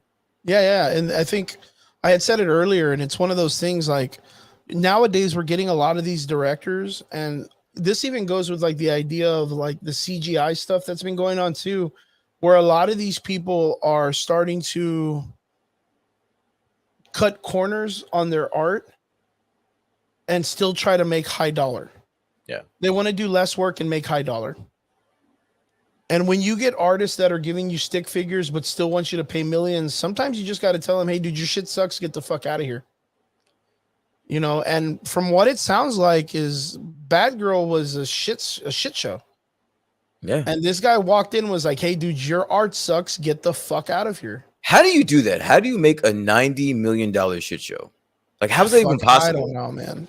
Man, I always feel like if I had like $100, I could do a good movie. Yeah. If I had 100,000, I'd do a fucking fantastic movie. But $100 million. How do you mess that up? You fuck it up. How do you fuck that up? So bad. Do you think they have that kind of money so bad that they're not talking about reshoots? They're not talking about, because we've heard of recent movies that have a big budget that are just shit, and they'll reshoot and recast certain people, or whatever. But they're not even doing that. They're just like, you know what, you're done here. Like, you're done. And you know what? I was thinking about this the other day. Put any of what DC has done in the last like 5 years against the last episode of Stranger Things. That's not even fair. It's not a fair fight. But you get that, right? Like that's not a fair all fight. Of their whole rogue gallery of anything that they put out in the last 8 years against the last episode of a Netflix series that turned into a full-length feature. And they can't it's even. Weird. It's weird. I think it's completely weird. And I think it just goes off of one of those things that all of these people that have been sitting in the DC universe mantra were just collecting bags and just putting out shit because they knew they could. Like they knew they could just get away with the shit and get paid high dollar. Yeah. Like that's what I really, really think it is. And a lot of these people, they want this opportunity because, man, I don't even know anymore. It's just they have an agenda to pull, or they know the right people because they hang around with the right type of people. And then they get these weird opportunities and they make these shit fucking movies. Yeah. And then there they are making millions of dollars and making us, the audience, look like fucking fools for watching it and caring about it and even giving it attention. Like, I don't know. If I'm not mistaken, you guys can look this up. I mean, not right now. You look it up later on your time. This is our time. A super fan of Batman, recut the Batman Robert Pattinson film into a shorter film, and a lot of people saying that it's really good. And that's the exact thing we argued about. We were like, dude, that movie drug on like crazy. And I think someone did like a super cut of the Obi-Wan series and made it better. I think that's even crazier to know that someone on YouTube or someone out there in the plethora of world people that are out there that aren't working for these industries took their time out of their regular ass day to do one editor's job that's probably getting $100,000, $150,000 to edit it, and did a way better job than him with their fucking little computer at home editing on a fucking really weird program. They did a way better job than them. But that just speaks to the dysfunctional nature over there at Warner Brothers. It's like, if you're telling me that you can't find someone that can do a better job than someone that is just doing this for their recreational fun, then that's weird. I don't think that's the same problem they have over there at the MCU at Disney. So I don't know, man. It's just a weird story all around. Hopefully this 10-year plan is gonna get the people excited. It's not getting the investors excited because they're down 15% for Disney for Warner Brothers Warner Brothers Discovery. But I don't know, man. Like this is a shit show. This is a major shit show. We are getting some cool remarks about Sandman that just recently came out. A lot of people are talking about it. Brian's not talking about it. Oh yeah, that's right. Robert also said in the comments, your boy Shang-Chi, aka CM Liu, is in a lot of trouble right now. Apparently he dropped some really offensive talking points about the Batgirl situation. A lot of people took it offensive, inconsiderate. But not to mention that the guys from The Boys also did the same thing. And no one's talking shit about them. I guess they're just afraid they're going to talk shit back. But yeah, poor CM Liu. He's just speaking his mind. New details have emerged about the Flash star Ezra Miller cult-like behavior during their time in Iceland. Damn, man. New allegations surrounding the Flash Ezra Miller suggest that the actor ran a cult-like sanctuary during his time there in Reykjavik, Iceland. You got it? Yeah, I can't even say. I'm gonna have a heart attack if I try to read that shit. I can't even. I don't know. That's fucking wild. You're right over there. Yeah, it was a weird ass name. I was like, I'm gonna really try, but no, that didn't work. You know what? I commend you on your efforts, sir. You get an an A for effort. You heard that shit. You heard that shit. I really took a chance. Yeah. Man, Ezra Miller. I'm just going through real quick, making sure that there's not anything going on with the idea of anything that else out there in the news. Because I mean, it's been, other than the whole like DC Universe thing, it's really been a slow week. It's really been an interesting slow week. John Leguizamo is furious over James Franco casting as Fidel Castro. I saw that. What is that about? James Franco will be playing. Why would they choose a white? Because James Franco's not even Latin, bro. That's why he's not even fucking. I saw that. I did see that. Why would he be playing a fucking? Yeah, and who better to talk shit than John Leguizamo, bro? I love John Leguizamo. Like, who better to talk shit than John Leguizamo, bro? Like, I love it. Yo, so what are your thoughts on Doom being in the Black Panther movie? I like it as a post-credit scene. I don't like it. I don't like him being a character in the movie because there's just so much going on. But I like him as a post-credit scene, like leading into our next phase and all that shit. I like that. I'm super excited, because what comes with Doom? The Fantastic Four. We've all been waiting for Fantastic Four, so I would definitely be on board with that. Absolutely. You know, I had a pretty good week of brainstorming when it came to, because when I'm working, I have a lot of stuff that usually I just play in the background, like music, and then my brain starts to travel. Mm-hmm. And I was thinking, of course, the idea of them recasting T'Challa is probably not the venue they're going to go with. They're probably going to end up going where T'Challa dies of some other causes and someone has to take up the mantle, right? Yeah. And we believed it was going to be something that happened because of the blip or something, right? Like he came down with something and then gets sick or whatnot. Yeah.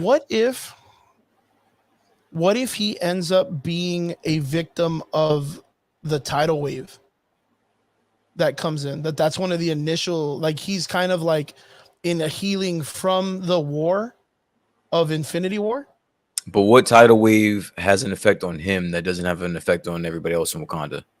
Well, because the thing is what happens is, okay, so my guess would be after Infinity War, Yeah. Let's say he gets like fatally wounded on the battlefield and he needs healing.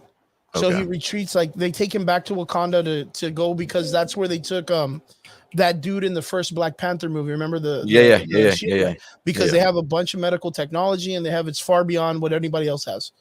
So they get him there, and during that process, we know that a character that's with Namor is supposed to be feeding him information to make him want to attack the Wakandans. That's what we've heard, that the true villain is going to be like a Tuma or one of the blue dudes, the blue people. I okay, go ahead. And I'll tell you what I heard as well, but go ahead. Okay. So during that concept, he realizes all of these people have been brought back. He hears that the king of Wakanda, which is the only other nation other than, of course, like the United States and all these other people, just like a kingdom, he hears about it, but he knows that he's injured. And he's told, like, when is another time for them to attack is when their king is injured. And then that's when they rush Wakanda. And in that process, devastation across the map, but they cannot get to T'Challa, who is in like a bed or something, and the tidal wave takes him out or whatnot. You think it's weak? It's weak. Okay. They're gonna I took a chance. you took a chance. I love you again. I am a huge fan of your creativity. I just don't think they're going to drag out this T'Challa being dead thing. They are going to get to it quick, and they're going to get to it in the beginning, and they're going to call it a day. I think that from what I heard, Namor isn't. He's going to become a villain, but he doesn't start off as a villain. I heard that he goes to Wakanda to ask them for help for something. Okay. And they deny him. Oh wow. And in the point of them denying him his help, he turns into a villain and decides to becomes attack. mad and stuff. He attacks Wakanda. So That's weird, I heard, man. I mean, it's good. I mean, it's still a great story, probably. But like my thing is, like, at the ending of the other movie, Black Panther, they talked about how they were going to open their walls and help everybody. You remember that? Yeah, but I think it's because it's like some war shit. They don't want to open their doors to war. Like, well, yeah, they want to help the nation. But if you're coming to me to ask you to help in a war that you're about to face, I can't help you because now you're inviting enemies that we don't want over here. You're putting us, you're involving us into the situation. Yeah, we're a secluded area that we like to stay to ourselves. But because I don't help you, now you're going to attack us. I was going to say, like, it's so funny that this is going to sound super weird, but the moment a Mexican person comes up, they put a wall. Dude, it just so happens the first time they introduced Namor they made him into a Mexican dude. And now they're like, hey, wait a minute, man. Hey, wait a minute. I mean, we're going to help everybody, but wait a minute. No, I do like your theory, but I wholeheartedly think that they're going to attack this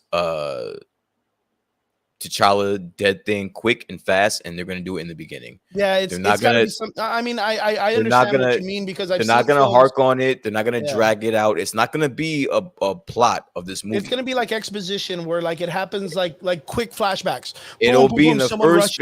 I'm telling you, it'll be in the first 15 minutes. We'll address it, and then it'll just be like the effects of it throughout the rest of the movie, if so. But that's it. I could see that. Yeah, in my mind, like I was just coming to say, like, okay, cool. Like, when were there ever times where something like this happened, right? Where T'Challa is fatally injured and someone tries to take advantage. And I want to say that happened once in the comics before T'Challa dies. Like, he's fatally wounded because of the attack from Namor on Wakanda. But if he's already fatally wounded because we're using Infinity War, like Namor comes in to attack Wakanda and kind of finishes the job, and that makes him like an automatic, like, we hate you, we don't want to work with you, you're our bad guy. But out of like the idea of being used by someone else, you know what I mean? Yeah. So like, to me, I was just trying to put like just objectives together. But still, nonetheless, we know Namor is not going to be like a true villain. I kind of hope that they write him the same way they write B. Jordan. Like Michael B. Jordan's character, like if they write him with like this, like, but like even Michael B. Jordan, see, I don't want them to go as far as because Michael B. Jordan is unredeemable. Like, yeah, he's a bad guy. Like he's a bad guy. Yeah, Like he's a there's bad guy. no He's a redeeming good bad guy. Killmonger in the MCU as far as I'm concerned. I don't give a fuck what Shuri says to him or what he says to Shuri in whatever realm they get. I don't care. He's a bad guy. Yeah, he killed what's his name? Killed everybody, bro. Well, he killed that dude with the lazy eye. What's his name? The actor. Lazy eye. Yeah, the actor dude. He killed the uncle. Remember the one that? What's his fucking name? He comes out in fucking Star Wars, Rogue One. With the lazy eye. Yeah, the dude with the fuck, it's right on the fucking edge of my tongue. Comments, guys. Yeah, Michael comments. Whitaker. What? There you go. Yeah, Okay. Whitaker, the guy with the lazy eye, man. He's got the guy with the lazy eye. Oh, Forrest Whitaker. Forrest Whitaker, yeah, he kills it. Gotcha. Okay, that's what you're talking about. I was like, who the fuck are you talking man, about? He killed that dude. He was such a sweetheart, man. I like him in that movie, man. But yeah, straight up, everything that was going on with the DC universe this week, it was kind of a huge surprise. Thank you, Jeremy. Jeremy's like, yeah, Forrest Whitaker, man. It was a huge surprise that it kind of like got dropped on everybody. Yeah. There is a part of me that does feel bad for the actors of the Batgirl movie. But like I said before, there was something about it that I just wasn't there. There was no part of me that was excited to see that movie. Yeah. I kind of feel like it was like a clawing at the window. Hey, we got an opportunity. Let's just make something. The same thing we talked about when we saw the trailer for Gotham Knights. Mm-hmm. Like, I think we all came to like a census that we were like, yeah, that's not good. That is technically not very good. Yeah. So for all of this stuff that's happening with the DC universe, me on a personal level, I think it's fantastic. Yeah. I think it needs to be done. I think this needed to be done maybe like right after they released the Snyderverse. I was going to Like, say they it should could've have just happened been like- sooner. Should have happened sooner. To me, it's one of those things like when they released the Snyderverse, DC should have brought out like one of the main dudes and has his hands like on his sides or whatever, or behind his back, and been like, hey folks, this is, me. It's your boy. It's your boy. The Bengali muskrat or whatever he calls himself. I kind of feel like it's one of those things like they should have came out and been like, hey, this is it. Like, we're going to release this and we're going to take a break. Thank you to Snyder for giving us this really nice send away for everything that we've already been through, but we're going to take a chance and we're going to reboot and we're going to go out there and we're going to try to bring something better to you guys. Yeah. That's what I really think they should have done. And I think they waited way too long that it ended up coming out to something like this. Aggressively, thanks for coming back on the comments. He says, did you guys see the new DC Studios logo going around? No, I haven't, but I'll definitely check that out in a little bit. That's super exciting because for a very long time, we know they didn't want to go by the DCEU, and we've been just calling them DC Films and the DC Universe for a long time. So I kind of feel when they solidify their name, they're going to be like, hey guys, this is us. We're in. Yeah. I'm really, yes, I'm really sad for all the actors that get cut and put aside, but the DC Universe itself needs healing. It needs to be brought back in a healthier standard. I said this last week, and I know Brian disagreed with me, but I'm really excited to hear that they're going to build a universe around Superman and build a universe with the ideal of hope and bring back, hopefully, the ideal Superman that we've always wanted and the one that we all deserve. And I know Brian doesn't like that too much. He likes the one that's like, yo, give me that shit, Homelander style. Yeah. But I think every other character around him can be that hardcore, but Superman at least should be able to stay like that good old fashioned like kid that doesn't cuss. And I know it sounds weird, but I think it'll work. I think it'll work in that weird universe, because if it works for Shazam being so silly, it'll work just to have him as a good old fashioned kid, like a good old fashioned, just straight arrow, and everyone else can be just crazy around him. I'm excited for where it's going to go. I'm sad to see Henry Cavill not here, and I hope he comes back in some way. But I'm really excited to see where DC is going to go, and I'm really excited for their first piece. This kind of rebreathes a whole new idea into the Black Adam movie. I know we talked about it last week, and it wasn't very good, but I'm excited to see what they're going to do with it. Brian, would you like to leave with any Any words of encouragement for the DC? Yeah, good job, Warner Brothers. Good job, David Zaslav. You should have scrapped that shit a long time ago. That's it. All right. Anybody in the comments, thank you guys for tuning into the show. We appreciate every one of you, to our extraordinary listeners, for coming in and listening to us ramble on about the DC universe. Guys, if there's anything that you guys want us to make sure we cover, make sure you let us know in the comments, or hit us up on our personal messages and let us know what you guys want us to cover, or if you hear something cool that you want us to talk about. Guys, don't forget to follow us on Spotify, iTunes, Google Podcasts, all that good shit.